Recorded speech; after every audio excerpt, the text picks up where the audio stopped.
Hey everyone, welcome to another deep dive. Today we're tackling something that's been a hot topic for a while now, housing affordability. And specifically, we're going to zero in on what's happening in Malaysia. So, buckle up and get ready to unpack the challenges and the potential solutions. But before we jump in, let me ask you this. Think about your own situation right now. How much of your income goes toward housing? Rent, mortgage, all those fun things. That's a really good question to start with because it gets at the heart of what we even mean by affordable housing, right? Right. It's not just about finding a place to live. It's about being able to do that without, completely draining your bank account and still having enough left over for everything else you need in life. You're right. It has to be sustainable in the long run. It can't be this constant struggle. Right. Right? And speaking of definitions, our research keeps mentioning this thing called the 30-40 rule. What's the deal with that?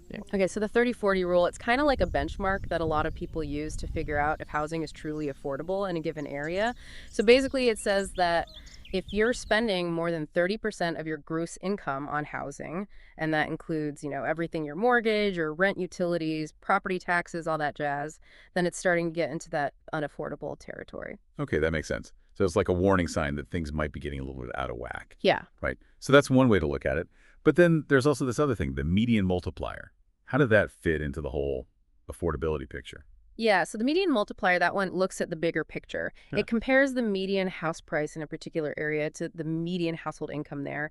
And it's a way to gauge, how easy or difficult it is for the average person to actually buy a home. And when you apply that to Malaysia, especially in those big cities like KL, you start to see a pattern of what we call severe unaffordability. Yeah, I can imagine, especially with all the development happening in those cities. It's tough to keep up. Right. And speaking of KL, there was this study from back in 2015 that really highlighted this issue. They found that middle-income folks in KL could realistically afford homes between RM 180,000 to RM 200,000. But when you look at what's actually being built and sold in the market, that price range is practically non-existent. It's really concerning, right? Because at the end of the day, we're not just talking about numbers on a spreadsheet. This is about real families, real people being priced out of the market. And that has a ripple effect on their entire lives.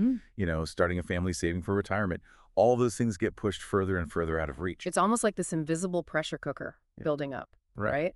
And it's even more intense when you consider that housing prices have been steadily rising in Malaysia for a while now. Exactly, and we see that really clearly in a 2017 study that looked at housing prices in Johor Bahru specifically.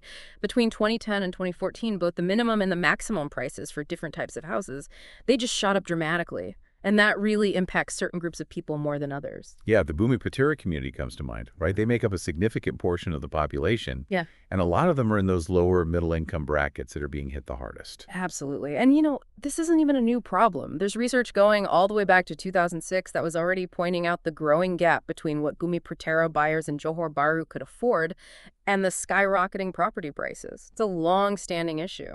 So we're talking about people facing what's called housing affordability stress. And that term really stood out in our research. What does that actually mean? What does that look like for people on a day-to-day basis? It's a powerful term because it really captures the real lived experience of this issue. When a household is forced to spend more than 30% of their income just to keep a roof over their heads, it creates this domino effect. They have to start making tough choices, Maybe they cut back on healthcare, education, or even basic necessities. It impacts their quality of life, their sense of security, and ultimately their overall well-being. So we've talked about the problem, but what about solutions? Are there things being done to try and make housing more affordable in Malaysia? Our research mentioned some government schemes that seem promising. Yeah, definitely. So Malaysia has a few programs specifically designed to help people get into homes. These include things like My Home PR1MA and Rumah Mesra Rakyat. And the goal of these programs is to offer subsidized housing options, making it easier for people to buy a home without having to empty their savings accounts or end up in a situation where they can barely afford their monthly payments. That sounds good in theory, but I'm guessing it's not just as simple as signing up and getting a house, right? There must be certain requirements in different categories to qualify for. Yeah, you're right. It's not quite that straightforward. Each program has its own set of criteria, usually based on income levels and the price range of the houses being offered. It's all about trying to make sure that the people who need the help the most are getting matched with housing options that they can actually afford.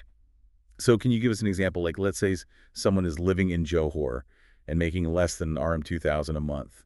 What kind of options would they have under these government schemes? Okay, so in that case, they might be eligible for something called a low-cost house. These are typically priced between RM 25,000 and RM 35,000. The idea is to provide the most basic housing needs at a price that's achievable for lower-income families. Wow, that's a pretty big price difference compared to the Johor affordable house category. Yeah. We saw that those are for people making under RM 6,000, with prices ranging from RM 120,000 to RM 220,000. Right, it's like a tiered system, trying to create different pathways to homeownership for people at different income levels. But it's important to remember that government programs are only one part of the solution. There are other things happening outside of these schemes that can also have a big impact on affordability. Like, what are some of those other things? Well, one thing we're seeing is developers starting to offer discounts or more flexible payment plans. They're recognizing that the traditional model of buying a house might not be working for everyone, and they're trying to come up with more creative ways to make homes accessible.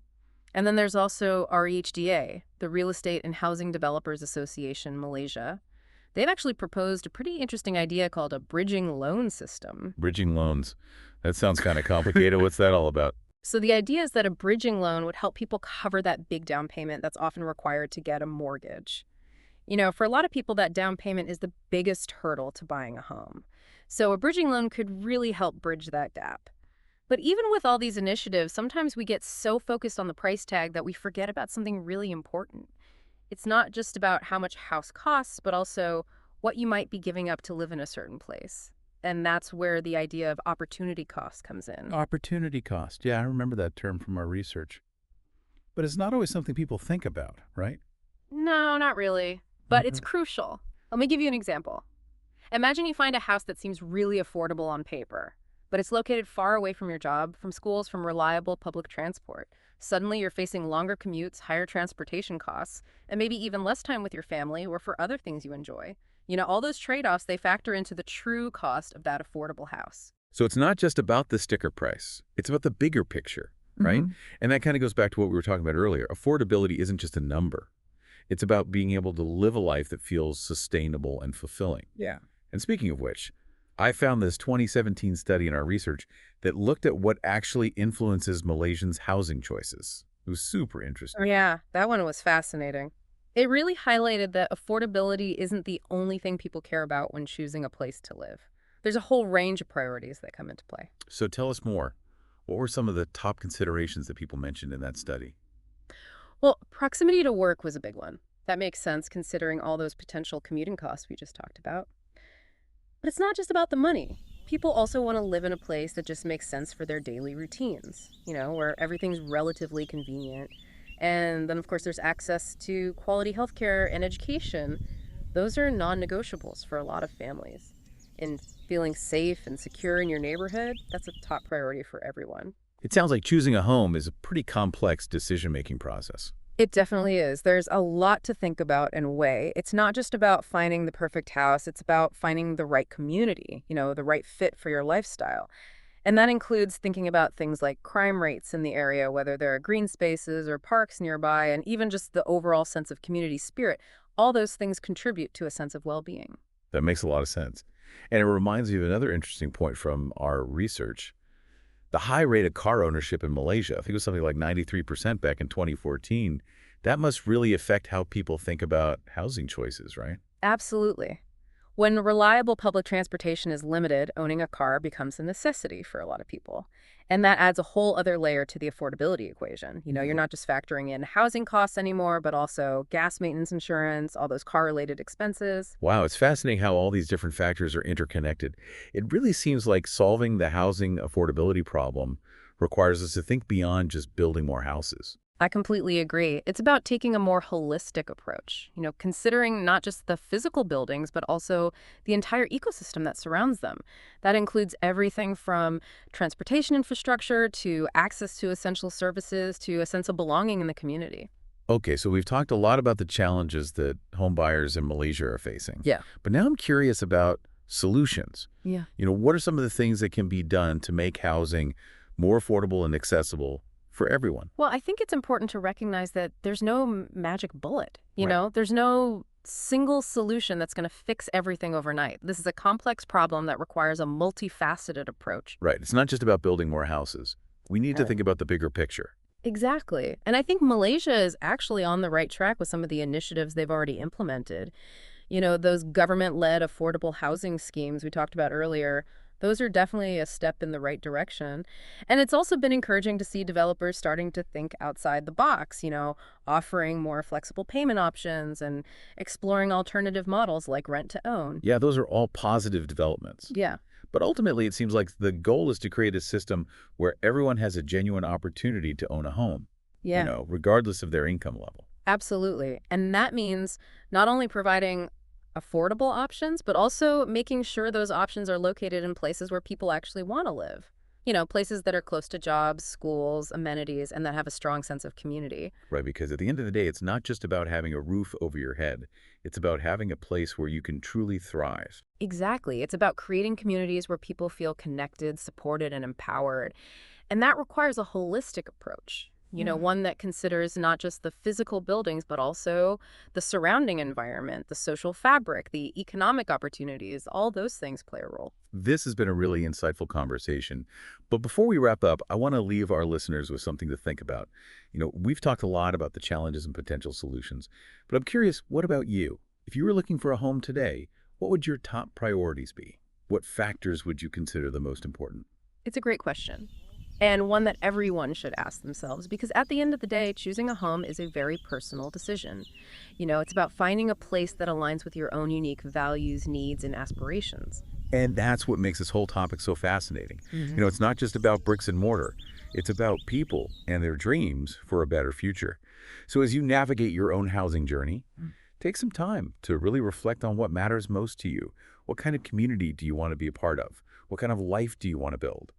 And how can you make those dreams a reality within the current market conditions? It's a journey worth taking Yeah. and one that we all deserve to embark on.